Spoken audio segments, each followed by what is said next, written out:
Binasa ko ang John chapter 8 verse 31 to 39 and nakakuha ako ng simple but powerful insights and instructions from the Lord, from the Word of God. And sabi niya sa chapter or verse 34, "Truly, truly, I say to you," ang nagsasalita po dito ay walang iba kundi ang Panginoong Hesus. Sabi niya, "Truly, truly, I say to you, everyone who practices sin is a slave to sin." So, hindi natin maide-deny that we are all slaves of sin.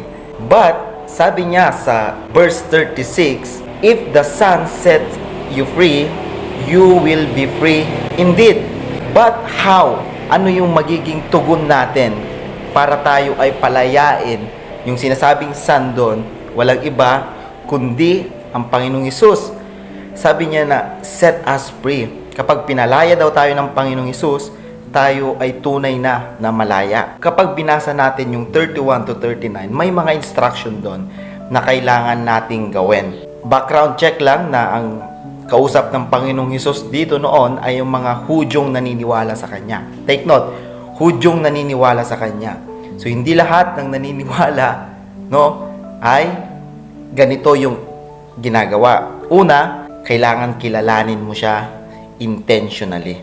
Pangalawa, abide in His Word. Kailangan manahan tayo sa salita ng Diyos. Kumbaga, ito na yung magiging gabay natin sa journey natin ng pagkilala sa Panginoon. Kasi paano natin siya makikilala kung hindi tayo mananahan sa salita niya, sa Word of God. Pangatlo, continue to obey Him. Kailangan po patuloy na sumusunod sa Panginoong Hesukristo. Hindi lang po sinunod mo ngayon, bukas hindi na. Last but not the least, actually dapat pang number 3 siya, pero ito yung kulang sa kapanahunan natin ngayon na kailangan nating i-establish yung maging consistent.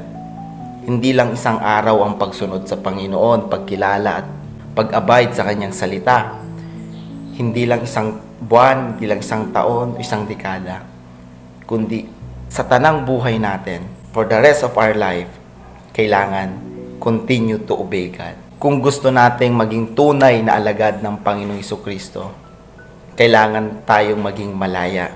And hindi natin kayang palayain yung sarili natin. Tanging Panginoong Hesukristo lang ang may kakayanan para palayain tayo. If we continue to know Him personally, intentionally, abide in His Word, obey Him, and be consistent. God bless you, Kabsat.